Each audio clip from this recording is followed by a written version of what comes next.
students, welcome to the lecture on starting the venture and business plan.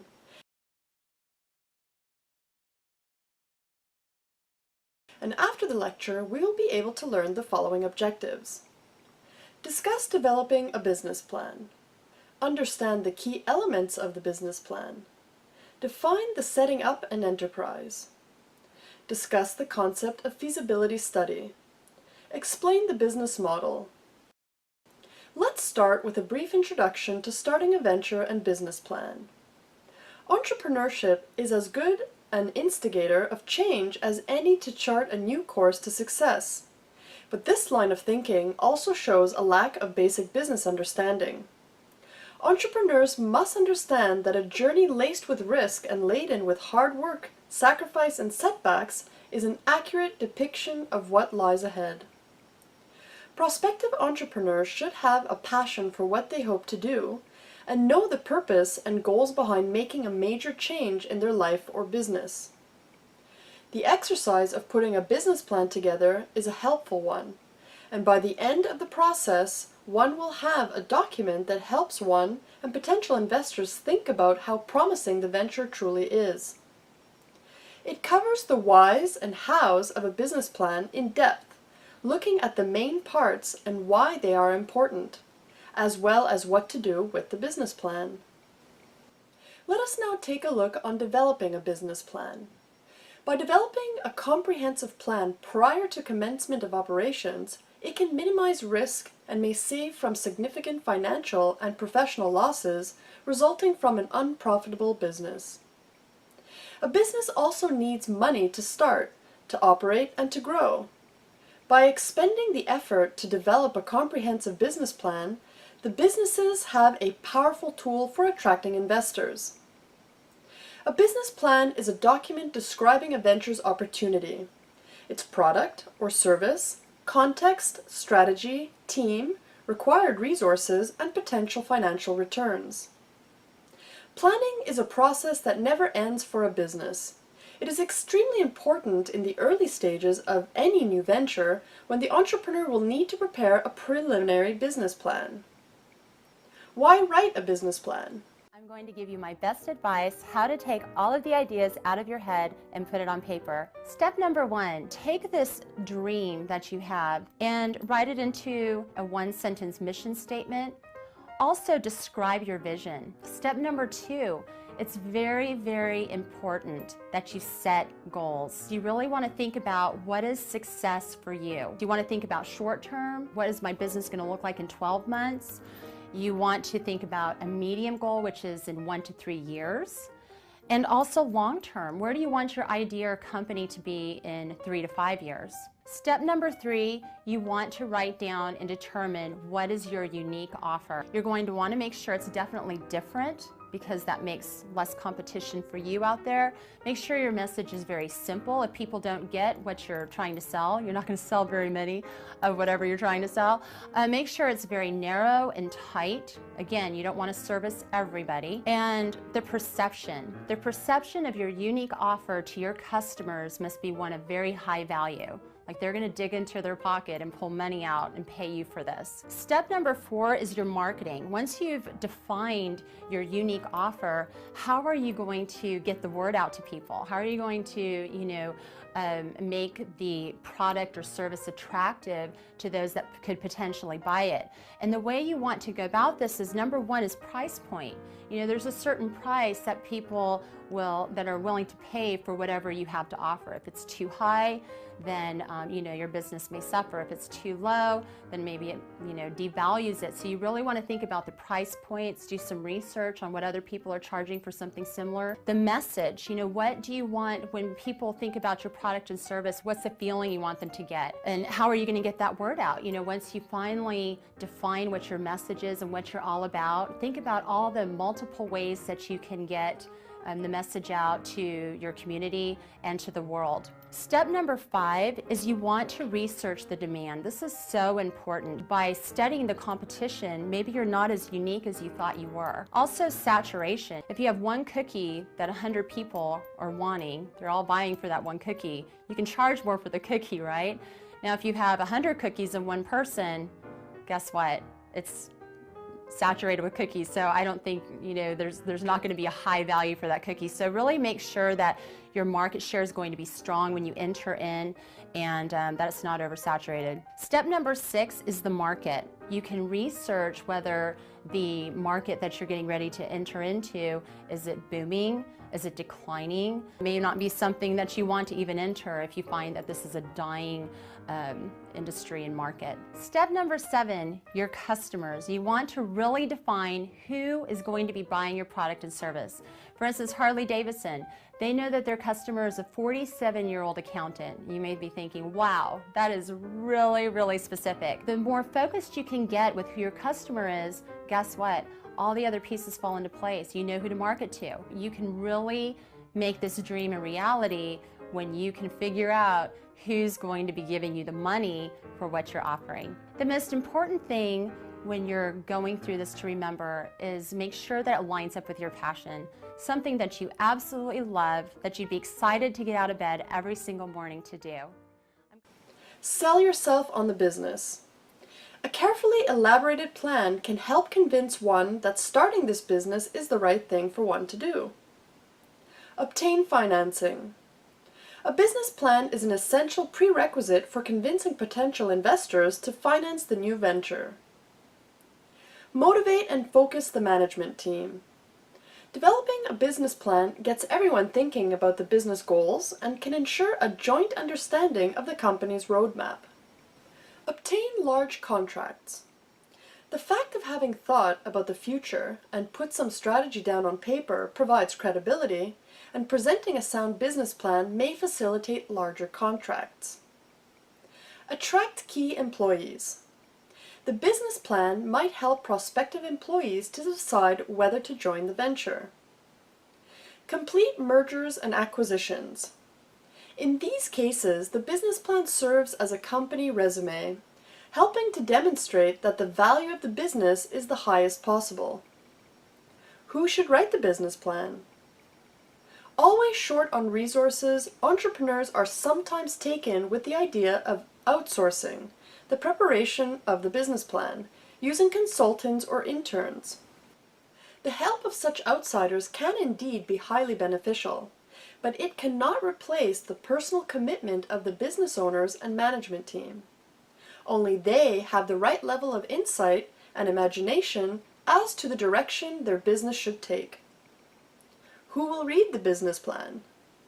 It might be surprising to hear, but most entrepreneurs will say that they have written hundreds of different business plans, all for the same business. The issue here is that a business plan needs to be adapted to the audience to which it will be presented.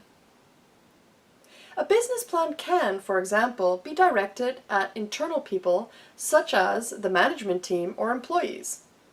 In this case, it is more an operational document to help align individuals within the company. What should be in the business plan? Cover page and table of contents, executive summary, description of the current situation, basic company information, products, services, management team, business organization, future goals, vision, and mission. Description of opportunity and market. Who are the buyers? Who are the competitors? What are the competitive advantages of the company? Description of the business model, the marketing and sales strategy. Basic facts on the financials, cash flow projection, lifeline, income statement, balance sheet, business health, assets, liabilities, etc., funding requirements, risk analysis and possible exit strategies, conclusions and appendixes, resumes, literature, technical descriptions. Here we will discuss about the key elements of the business plan. New venture team. It is generally believed that startups thrive and prosper when standing on the shoulders of more than one person, especially science-based and high-tech startups. A single entrepreneur typically can make a living out of the business, but startups that are led by teams create substantial value. The advantage of having a team is mostly in the greater network. The more diverse knowledge and skills, the more is the possibility to divide and specialize tasks. which eventually enables faster growth. Team quality. The ideal entrepreneur has industry and management experience. Example, he or she has worked in the same or a similar industry before, and preferably has had responsibility for budgeting and profit and loss. Team quality is demonstrated in the way the team effectively operates as a team. Is it able to establish trusting work relations with a clear definition of roles and responsibilities? The role of the board. The board can provide some legitimacy for an otherwise unknown venture. But more important is the fact that well-chosen and well-matched board members can provide invaluable advice. They can and should challenge the assumptions, strategies, and actions of the entrepreneurial team. For this reason, board members should come with seasoned industry and business experience. Market analysis and sizing. A market consists of a group of current and/or potential customers with the willingness and ability to buy products, goods, or services to satisfy a particular class of wants or needs. The macro-level analysis typically asks questions about things such as the number of customers, aggregate money spent, and number of units and usage occasions. The analysis should also cover macroeconomic trends in terms of possible political, technological, and socio-cultural developments. The micro-level analysis is somewhat more intricate. It is about segmenting the market and putting a name to potential customers. At the end of the day, a successful business needs to find customers who are willing to pay for the business's product or service. Industry and competitor analysis. Any serious business plan needs to contain a careful analysis of the industry, its outlook, and the competitive forces inside. The typical approach here is to perform some textbook strategy analysis, such as Porter's 5 Forces or SWOT analysis, but this often reads like boilerplate material in a business plan. Competitive advantage. A competitive advantage is essentially the ability to prevent others from exploiting the same opportunity, which should usually grant you the potential for higher returns than normal. The critical question is how this advantage can be protected from competitors, and whether it can be maintained over a long time. Intellectual property. Intellectual property, IP, is one of the most important and, at the same time, one of the most delicate assets to handle of the new technology-based venture. IP can be any product of the human intellect that has value in the marketplace, that is, products, technologies, methods, processes, new services, and new designs. Patents. Patents are official titles to exclude others from making, selling, or using an invention for a limited time. These rights are defendable before a court. The process of obtaining a patent is usually lengthy and expensive. Patenting an invention costs between $10,000 and $15,000 in most industrialized countries. Trademarks.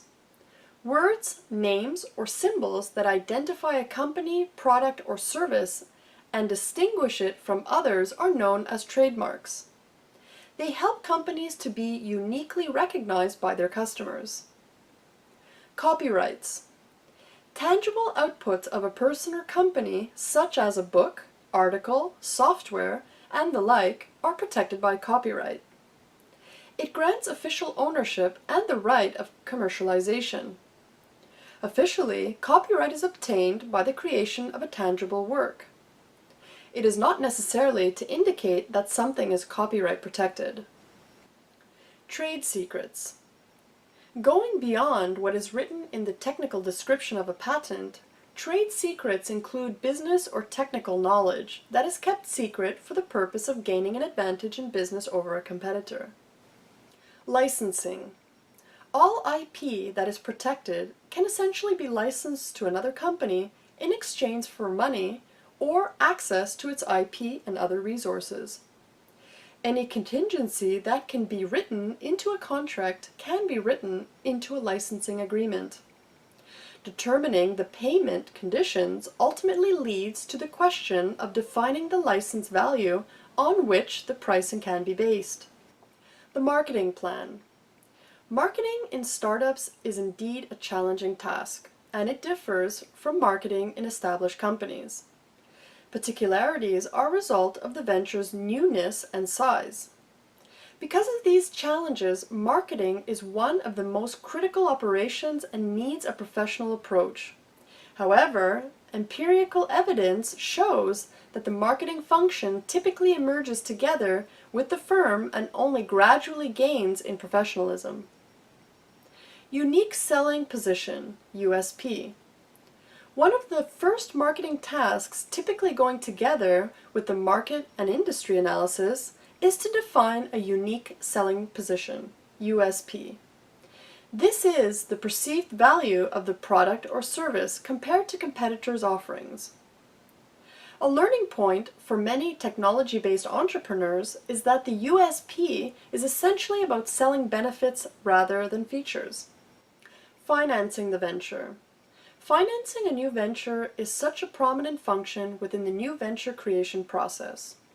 To build credibility with potential investors, these assumptions need to be backed by reliable reference points or a plan for testing the assumptions. Each financial plan needs to talk about an exit strategy. It should be noted that the exit is intended to be for the investor, not necessarily for the founder. Now we shall understand the setting up an enterprise. Businessmen all around the world are known to be very ambitious and eager to take their businesses to higher levels. But in some cases, a lot of capital investment is required for undertaking a particular project. Two or more people can come together and form an alliance to meet the financial, technical, and manpower needs of the project. This is known as a joint venture. Proper planning will take much of the headache out of starting a business venture.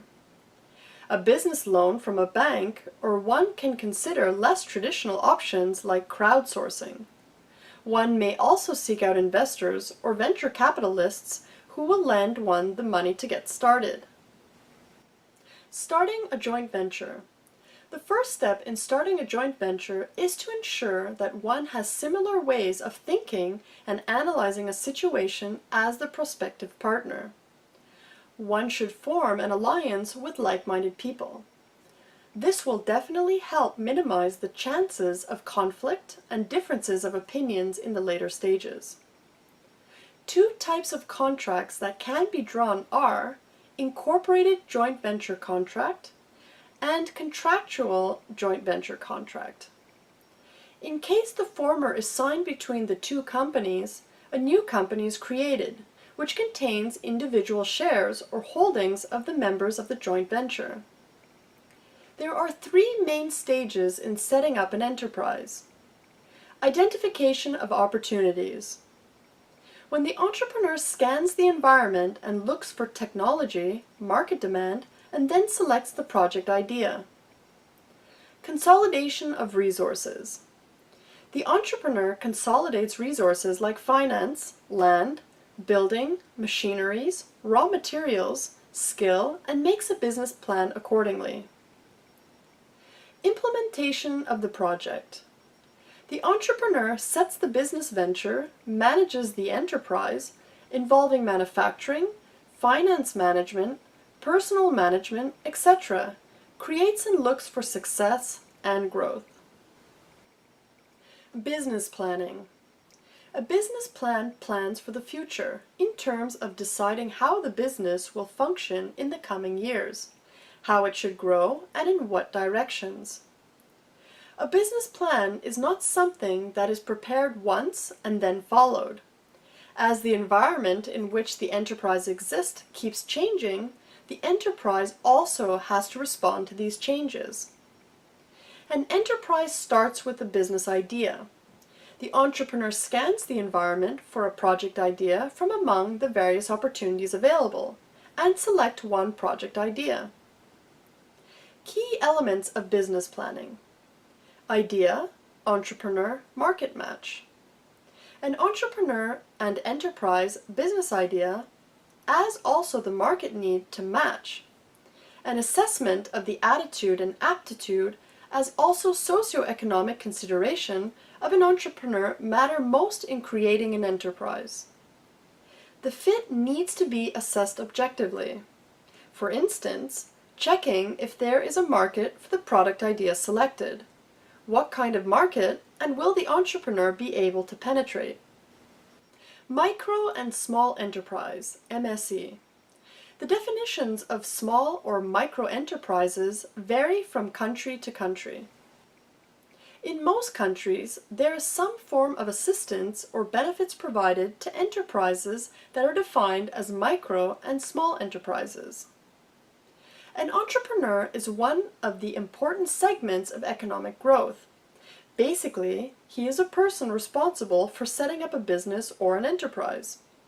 In fact, he is one who has the initiative, skill for innovation, and who looks for high achievements. The entrepreneur will always work towards the creation and enhancement of entrepreneurial society. Difference between entrepreneurship, self-employment, and income generation activities. Entrepreneurship involves strong use of business skills and is mainly market-oriented. It also involves employment of at least one other person, and managing personnel is an important factor in entrepreneurship. Entrepreneurship equals enterprise plus entrepreneur. All entrepreneurs are self-employed and income-generating persons. But all self-employed and income-generating persons are not entrepreneurs. So also, all self-employed persons are income-generating persons. But all income-generating persons are not self-employed persons. Let's now take a look on the types of entrepreneur. A feasibility study's main goal is to assess the economic viability of the proposed business. The feasibility study needs to answer the question, does the idea make economic sense? The outcome of the feasibility study will indicate whether or not to proceed with the purposed venture. If the results of the feasibility study are positive, then the cooperative can proceed to develop a business plan. It is tempting to overlook the need for a feasibility study. Often, the steering committee may face resistance from potential members on the need to do a feasibility study. Financial analysis. The objective of financial analysis is to ascertain whether the proposed project will be financially viable in the sense of being able to meet the burden of servicing debt and whether the proposed project will satisfy the return expectations of those who provide the capital. Technical analysis. Input analysis. Input analysis is mainly concerned with the identification, quantification, and evaluation of project inputs, that is, machinery and materials. Throughput analysis. It refers to the production operations that would perform on the inputs to add value. Usually, the inputs received would undergo a process of transformation in several stages of manufacture. Output analysis. This involves product specification in terms of physical features, color, weight, length, breadth, height, functional features, chemical material properties, as well as standards to be compiled with such as BIS, ISI, and ISO, etc. Economic analysis. Economics is the study of costs and benefits. In regard to the feasibility of the study, the entrepreneur is concerned whether the capital cost as well as the cost of the product is justifiable vis-à-vis the price at which it will sell at the marketplace. Apart from the cost-benefit analysis as above, which one also refers to as private cost-benefit analysis, it is also useful to do what is known as social cost-benefit analysis, SCBA. Ecological analysis. In recent years, environmental concerns have assumed a great deal of significance, especially for projects which have significant ecological implications like power plants and irrigation schemes, and for environment-polluting industries. Project feasibility. Feasibility literally means whether some idea will work or not. It knows beforehand whether there exists a sizable market for the proposed product, service, what would be the investment requirements, and where to get the funding from, where from the necessary technical know-how to convert the idea into a tangible product may be available, and so on. Feasibility study involves an examination of the operations, financial, HR, and marketing aspects of a business on ex-ante basis. Even as one takes up the various aspects of feasibility one by one, it must not mislead into believing that there is a sequence and that there are no interdependencies. Now in the end, let us summarize what we have learned in this lecture. The business plan brings together the goals, plans, strategies, and resources of a business. Business plan is the roadmap for company. It clearly states where they are, how they got there, and how they plan to proceed. Business plan can go a long way in helping get the financing need. It can also be important in helping business succeed over the long term. Business plan includes a description of products and services, a competitive analysis, a marketing plan, a management plan, and a financial plan. Business plan will provide potential investors or lenders with a clear understanding of objectives, strategies, and financial viability. Market feasibility marketing research studies involve collecting information about a potential market that is used in deciding how a product or service is designed, delivered, priced, and marketed.